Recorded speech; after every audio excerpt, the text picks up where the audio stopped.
నమస్కారం, welcome to Suman TV. నేను గీతాంజలి. ప్రస్తుతం మనతో పాటు Oscar global research founder, patents and trade mark advocate Anumula Naveen గారు ఉన్నారు. వారితో మాట్లాడదాం. సార్ నమస్తే అండి. నమస్తే అండి. సార్, కాపీ రైట్స్ ఇష్యూస్ మాట్లాడదామండి. చాలా మంది అడిగారు కామెంట్స్ లో. ఎందుకంటే ఫస్ట్ కాపీ రైట్ అనగానే గుర్తొస్తుంది మనకి. వాళ్ళది ఏదైనా సరే కాపీ, అది ఎంటర్టైన్మెంట్ విషయంలో కావచ్చు, దాదాపుగా ఆఫీసెస్ లో ఇలాంటి వాటిలో మనం చూస్తూ ఉంటాం. ఈ కాపీ రైట్స్ లో మరి ముఖ్యంగా అంటే ఎలాంటి వాటికి కాపీ రైట్స్ ఇష్యూస్ వస్తాయి అనేది ముందుగా తెలుసుకుందాం. సో ముఖ్యంగా కాపీ రైట్స్ దేనికి ఇస్తారు అంటే, మనకి ఏదైనా మనం నావెల్ రాసాము, ఒక స్టోరీ రాసాము, లేకపోతే నేను ఒక సాఫ్ట్వేర్ క్రియేట్ చేశాను, లేకపోతే ఒక పెయింటింగ్ వేసాను, లేకపోతే ఒక సపరేట్ గా ఒక ఆర్కిటెక్ట్, ఒక శిల్పం, స్కల్ప్చర్స్ అంటాం కదా, అలాంటి వర్క్స్ ఎక్కడైతే ఆర్ట్ ఇన్వాల్వ్ అయ్యిందో ఇవన్నీ కూడా మనకి కాపీరైట్ రిజిస్ట్రేషన్స్ కి వస్తుంది అనమాట, including audio and also videos. Audio వస్తుందండి, సాంగ్స్ విషయము, లిటరీ అండ్ మనం దీనికి వస్తుంది అనమాట సాంగ్స్. సో ఈ సౌండ్ రికార్డింగ్స్ కి, తర్వాత సినిమాటోగ్రాఫిక్ ఫిలిమ్స్ కి, ఇవన్నిటి కూడా కాపీరైట్ వర్తిస్తుంది, along with literary works, dramatic, తర్వాత ఆర్టిస్టిక్ వర్క్స్ ఇవన్నీ.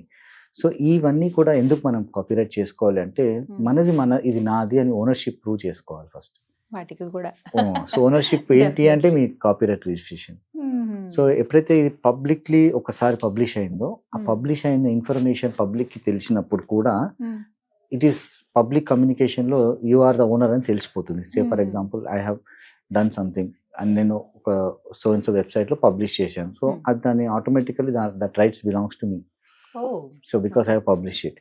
కాకపోతే నేను ఇది నాది, అలా పలానా రోజు నేను చేశాను నాది అని చెప్పుకోవడానికి బెస్ట్ ఆప్షన్ ఏంటంటే రిజిస్ట్రేషన్ చేసుకుంటే అయిపోతుంది. ఉదాహరణకి ఇప్పుడు ఒక రచయిత ఉన్నారు సార్, వారు నవల్ రాసేటప్పుడు పబ్లిక్ లోకి రిలీజ్ చేసే ముందు ఎటువంటి ప్రొటెక్షన్ మెజర్స్ తీసుకోవాలి? నార్మల్ గా రచయితలు ఏం చేయాలంటే, కాపీరైట్ ఫస్ట్ అప్లై చేసేస్తే ఆయనే ఆథర్, ఆయనే ఓనర్ ఉంటారు. తర్వాత ఎప్పుడైతే అది పబ్లికేషన్స్ కి, వేరే వాళ్ళకి, పబ్లిషర్స్ కి ఇస్తారో అప్పుడు ఒక అగ్రిమెంట్ ఉంటుంది. ఆ అగ్రిమెంట్ వాళ్ళు రాసినప్పుడు దాంట్లో ఏ టర్మ్స్ కి వాళ్ళు ఒప్పుకుంటారు అన్నది వాళ్ళిద్దరి మధ్యలో జరిగేటువంటి. ఒకసారి ఆయన పబ్లిషర్ ఏమంటాడంటే, నేను సో అండ్ సో ఇన్ని బుక్స్, ఈచ్ బుక్ కి నేను ఇంత మీకు ఇస్తాను అమౌంట్ అని వాళ్ళు రాసుకోవచ్చు. లేదా అవుట్ రైట్ గా నేను లంసం ఇంత ఇచ్చేస్తాను, తర్వాత నేను అలా ఆయన రైట్స్ ఎలా ట్రాన్స్ఫర్ చేస్తున్నారు అనేది ఒక అగ్రిమెంట్ లో ఉంటుంది. బికాస్ కాపీరైట్ రిజిస్ట్రేషన్ సర్టిఫికేట్ మీ దగ్గర ఉంది కాబట్టి పబ్లిషర్ వచ్చేసి, publisher can do whatever he can do. అంటే publisher cannot manipulate things with the authors. కొంతమంది రచయితలకు తెలియదు పాపం. సో అందుకే ఈ కాపీరైట్ చేసుకొని ఈ అగ్రిమెంట్స్ చేసుకునేటప్పుడు ఒక లాయర్ ని ఇన్వాల్వ్ చేసుకుంటే ఆయన కూడా అతనికి తోడ్పడి ఒక మంచి డీల్ అన్నది చేయగే అవకాశం ఉంది. మీరు అలా ఎవరైనా రైటర్స్ కి వాళ్ళ హెల్ప్ చేస్తున్నారు? చేసామండి, యాక్చువల్ గా చాలా మంది చేసాము.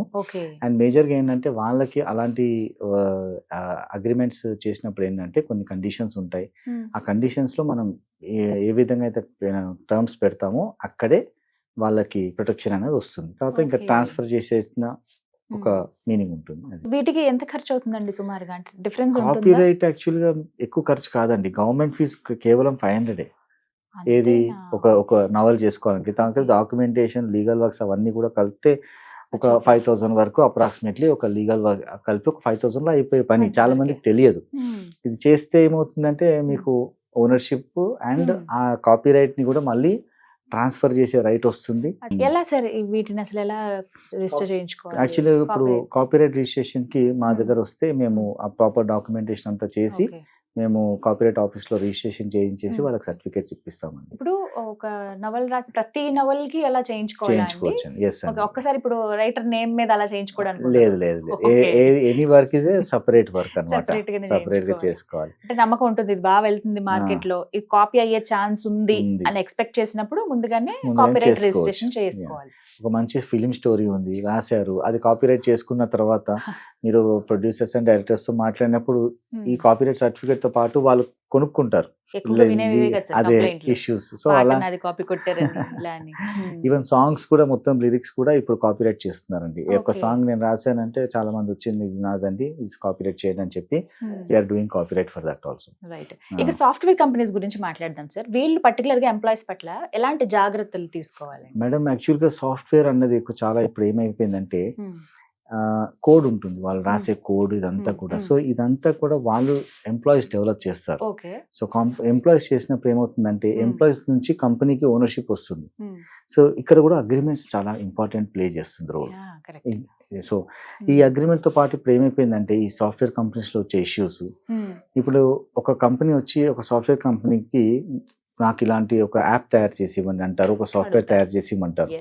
సో ఇతను ఈ సాఫ్ట్వేర్ కంపెనీకి ఇచ్చినప్పుడు ఆ సంబంధించినటువంటి సాఫ్ట్వేర్ కి ఓనర్షిప్ రైట్స్ ఎవరికి ఇవ్వాలి? డబ్బులు నేను ఇస్తున్నాను కాబట్టి మీరు సాఫ్ట్వేర్ డెవలప్ చేస్తున్నారు, కానీ సాఫ్ట్వేర్ డెవలప్ అయ్యాక ఈ సాఫ్ట్వేర్ కంపెనీ ఇతనికి ఇచ్చిన తర్వాత ఇతను లాంటి ఇంకొక 10 కంపెనీలు కూడా అమ్ముకోవచ్చు ఈ సాఫ్ట్వేర్. అలా అమ్ముకోవద్దు అంటే ఒక అగ్రిమెంట్ ఉండాలి మళ్ళీ వీళ్ళిద్దరి మధ్యలో. నేను డబ్బులు ఇస్తున్నా, ఈ సాఫ్ట్వేర్ మీరు తయారు చేస్తే ఇది నాదే, ఇలాంటివి మీరు ఇంకొకరికి అవ్వడానికి లేదు. మొత్తం పని అయిపోయిన తర్వాత మళ్ళీ ఆ కోడ్ అంతా నాకు హ్యాండ్ ఓవర్ చేయాలి. సో ఇక్కడ ఇష్యూస్ వస్తున్నాయి చాలా.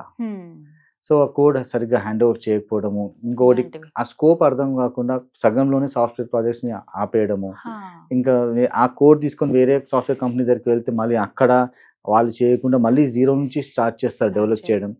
సో ఇలాంటి ఇబ్బందులు కావద్దంటే అగ్రిమెంట్స్ ప్లేస్ ప్రాపర్ రోల్ అండి.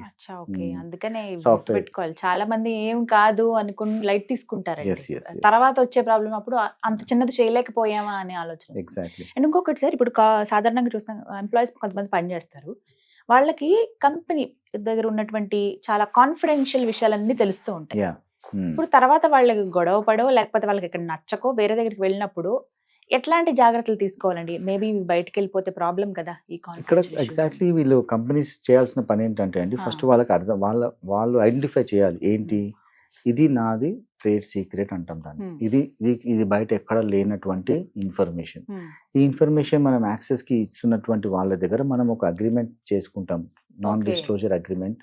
అండ్ దీంట్లో and most importantly owner has to have a direct access to these kind of things, and we recommend not to disclose to any third party who is bound to confidential గానే ఉంచాలి. చాలా మంది ఏం కాదు నా ఫ్రెండ్సే వీళ్ళు, లేకపోతే నాకు నమ్మకంగా ఉన్న వాళ్ళే, ఎప్పటి నుంచో నా దగ్గర పనిచేస్తున్న వాళ్ళు అని చెప్పి కొన్ని రివీల్ చేసేస్తూ ఉంటారు, యాక్సెస్ వాళ్ళకి ఇచ్చేస్తారు. అంటే మేబీ నేను అందుబాటులో లేకపోతే వాళ్ళైనా చూస్తారు కదా అనే విషయంలో ఇప్పుడు వస్తుంది సార్ ప్రాబ్లం. అసలు అర్థం కాని విషయం ఇది. చాలా మంది రియలైజ్ చేయరండి. Once the damage is done అప్పుడు అరే why I have done like that అనేసి. సో మా దగ్గర వచ్చే కేసులన్నీ కూడా అలాగే ఉంటాయి పాపం, చాలా ఆల్రెడీ సఫర్ అయిపోయి. ఎలా సాల్వ్ చేస్తారు సార్ మీరు? ఇప్పుడు లీగల్ గానే వెళ్ళాలి మేడం. సో అన్ని అనాలిసిస్ చేసుకొని యాసిటీస్ గా దానికి అన్ని బ్యాక్గ్రౌండ్ అనాలిసిస్ చేసుకొని we will try to see negotiate with the parties and then see amicable గా సెటిల్ అవడానికి ఫస్ట్ ప్రయత్నం చేస్తాం. అది కోర్టుకు వెళ్తే మాత్రం ఖచ్చితంగా court will impose all the fines. వెళ్తుందండి, వెళ్తాయి. కాపీరైట్ ఇన్ఫ్రింజ్మెంట్స్ కి అవుతాయండి. వీటికి ఎన్ని రోజులు పడుతుంది సార్? ఇంకా కోర్టు అన్నాక మనకి అప్రాక్సిమేట్లీ ఒక 1.5 years అయితే మినిమం పడుతుంది. ఇంకా వీటికి సెపరేట్ కోర్ట్స్ ఉంటాయా? లేదండి, మన రెగ్యులర్ కోర్ట్స్ చేస్తారు. రెగ్యులర్ కోర్ట్స్ లోనే, బట్ టైం అనేది పడుతుంది. సో అది ఫస్ట్ మనం జాగ్రత్త తీసుకుంటే ఇక్కడ దాకా. Yeah, so prevention is better than cure. అది exactly sir, that's better. So చాలా మంది అంటే కీడెంచి మేలంచాలి అన్నది బిజినెస్ లో, వ్యాపారంలో ఎస్పెషల్లీ ఇలాంటి ఇంటెలెక్చువల్ ప్రాపర్టీ రైట్స్ ఇన్వాల్వ్మెంట్ ఉన్నటువంటి, especially trade marks, copy rights, patents ఉన్న అన్నిట్లో కూడా ఇవన్నీ జాగ్రత్తలు ముందే తీసుకోవాలి. Clarity important. నవీన్ గారు, డిజైన్ రిజిస్ట్రేషన్ అని విన్నానండి, అంటే ఏంటి అసలు దాని ప్రాసెస్ ఎలా ఉంటుంది? డిజైన్స్ అంటే ఏంటంటే అండి, డిజైన్స్ ఆర్ షేప్ అన్నమాట, shape of the goods. Shape of the goods అంటే ఏంటంటే, ఇప్పుడు ఒక ఎగ్జాంపుల్ మార్కెట్ లో అవైలబుల్ ఉన్న కిండర్ జాయ్ చాక్లెట్ ఉంది, అదొక ఎగ్ షేప్ లో ఉంటుంది. దూరం నుంచి మీరు చూసి ఒక ఎగ్ షేప్ లో అలా ఒక బ్లూ కలర్ కింద బార్డర్ కనిపించిందంటే చెప్పేయచ్చు అది కిండర్ జాయ్, ఆ colour combinations with orange and all. So ఆ షేప్ ఆఫ్ ద గూడ్స్ లో ఆ షేప్ అన్నమాట. ఇప్పుడు మనం బయట ఒక BMW కార్ చూసినా కూడా ఆ షేప్ తోని ఈజీగా ఐడెంటిఫై చేయొచ్చు. అంటే ఎప్పుడైతే ఒక బిజినెస్ ఒక షేప్ ద్వారా కమర్షియల్ సక్సెస్ అయిందో దాని మీద commercially you can stop others. So వేరే వాళ్ళు అలాంటి సేమ్ షేప్ తో రాకూడదు అనమాట.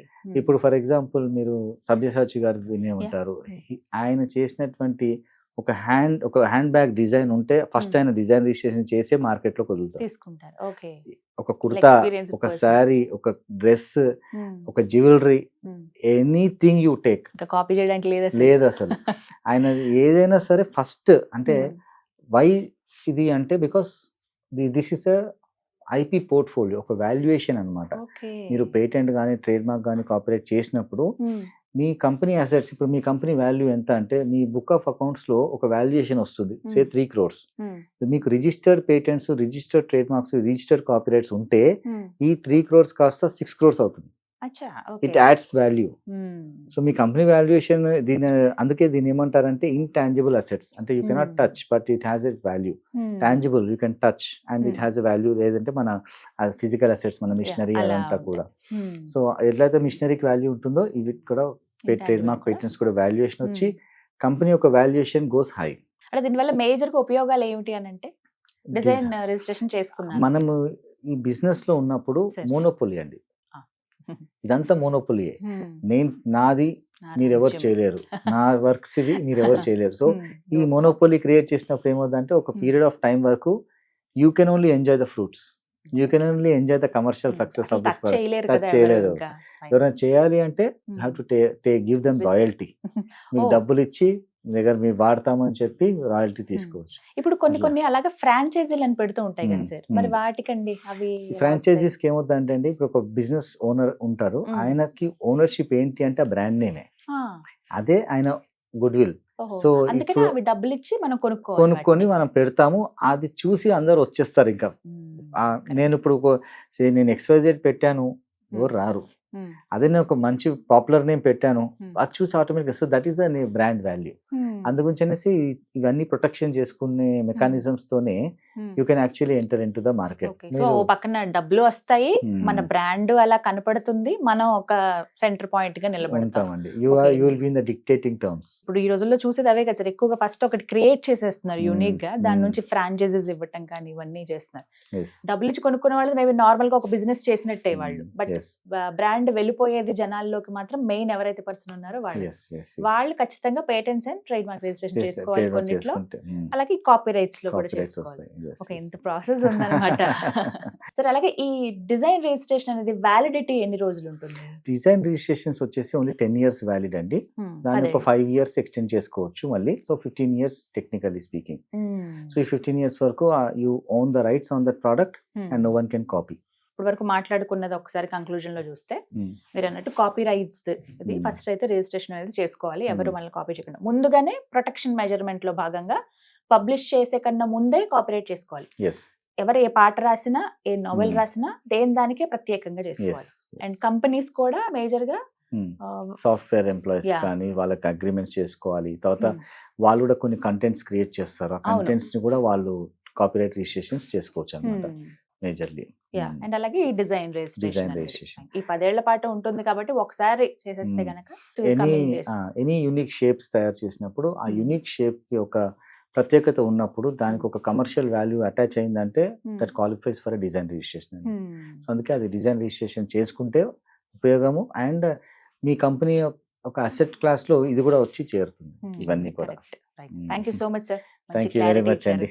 విన్నారు కదా, కాపీ రైట్స్ కి సంబంధించి రిజిస్ట్రేషన్స్ అనేవి ఉంటాయండి. మేబీ చాలా మందికి తెలియకపోవచ్చు, తెలుస్తుంది ఈ వీడియో ద్వారా అనుకుంటున్నాను.